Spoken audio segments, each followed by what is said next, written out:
स्वतंत्रता के लिए राष्ट्रीय आंदोलन को प्रेरित करने वाले हृदय में सजाए रखूंगा और उनकी पालना करूंगा। मैं भारत की प्रभुता स्वतंत्रता के लिए राष्ट्रीय आंदोलन को प्रेरित करने वाले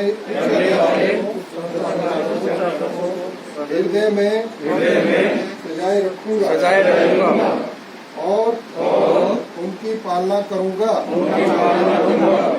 मैं भारत की प्रभुता और उसके परीक्षण करूंगा।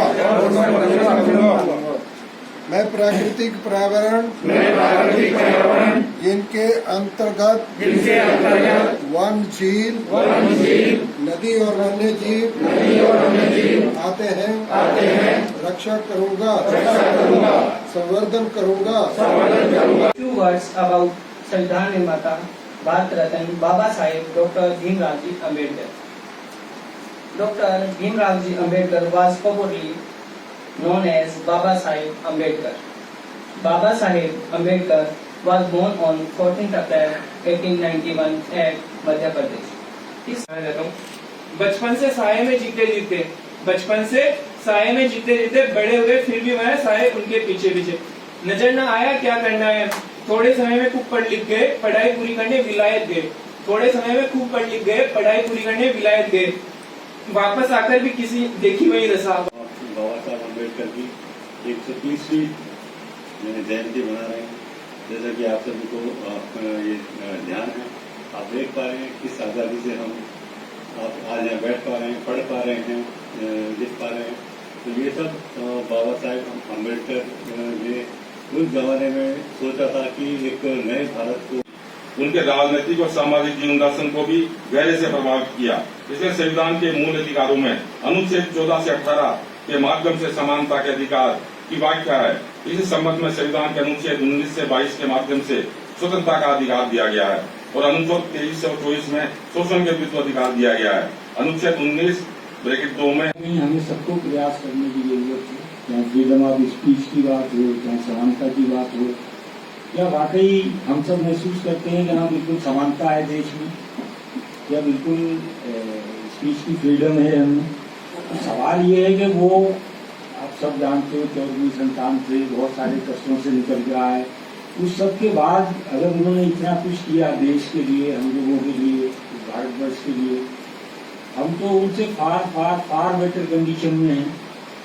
आप उनसे बहुत अच्छी दे रहे हैं और पूरे देश ने जो सम्मान उनको दिया, उनके उस ज्ञान के बलबूते में दिया। तो वो जो ज्ञान उन्होंने जो प्राप्त किया, वो कितनी एडवर्स कंडीशन में कितनी मेहनत करके, कितनी एडवर्स कंडीशन में, जहाँ कुछ भी कई चीजें पढ़ने की मनाही थी, वो जैसा मैंने पढ़ा उनके बारे में। आपको ध्यान है कि उस समय ट्यूबरकुलोसिस का इलाज नहीं था, उनके एक संतान की डेथ उससे हुई और वो आ नहीं पाए। फिर भी कि हमें फॉलो करने के लिए देश के प्रति प्यार था, तो उनके जीवनी पे प्रकाश डालने के लिए मेरे पूर्व वक्ताओं ने प्रयास किया और मैं कुछ जो कहने जा रहा हूँ वो एक सूर्य को दीपक दिखाने के समान है। कितना महान व्यक्तित्व बाबा साहब का रहा है। प्रिय विद्यार्थियों, बाबा साहब का जन्म 1891 में। बहुत सारे लोग अक्सर अभी भी आप कई बार सुनते होंगे, बड़ी कड़वी सी बात कहता कि बाबा साहब की जो मूर्ति है वो टूटने की घटनाएं सुनते हैं, उनके साथ छेड़छाड़ की घटनाएं सुनते हैं। ये किसका प्रतीक है? ये उस चीज का प्रतीक है कि लोग अभी भी उनको समझ नहीं पाए। अगर शायद उन्हें जान जाते तो शायद ये हरकत कभी नहीं करते। ये कहीं ना कहीं ज्ञान की कमी का प्रतीक है। तो आखिर, क्योंकि मुझे तो नहीं लगता, अगर हम भारतीय संस्कारों की बात करें या भारतीय संविधान के संस्कारों की बात करें, तो कहीं पे भी नफरत का कहीं पे भी कोई शिक्षा देता हो। न तो धर्म सिखाता है कि हम किसी से नफरत करें, न कोई विचारधारा हमें सिखाती है कि आप किसी से नफरत कीजिएगा।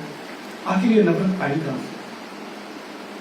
नफरत आई है सियासतदारों से, जिनको राजनीति करनी है, अपने स्वार्थों की सिद्धि करनी है, और उसके लिए कुछ लोगों के दिमाग को वॉश करके अपने हित में यूज करना है।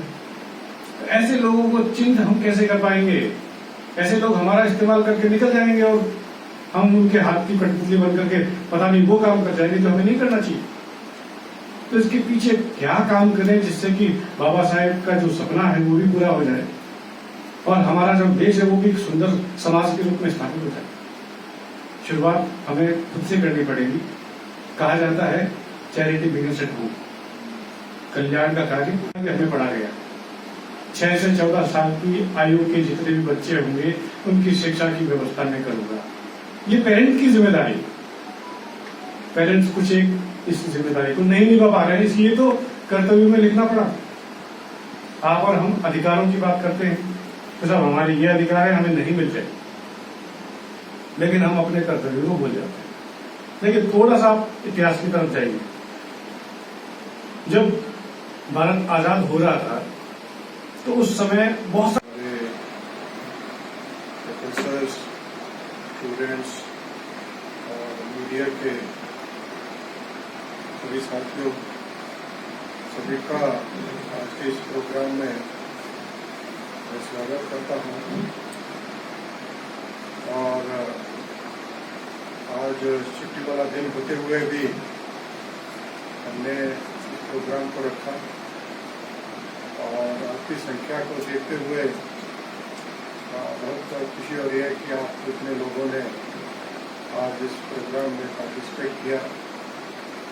और डेफिनेटली जिस महान विभूति जिसको राष्ट्र निर्माता कहा जाता है, बाबा साहब अम्बेडकर की जन्म जयंती 130वीं हम मना रहे हैं विश्वविद्यालय में।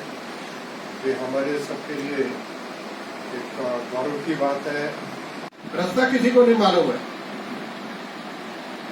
मैं आपको बताऊं, इस महामारी से निकलने का रास्ता किसी को नहीं है। Everybody has to follow certain guideline, जो भी हमें निर्देश आते हैं गवर्नमेंट, उसको ट्रूली फॉलो करें।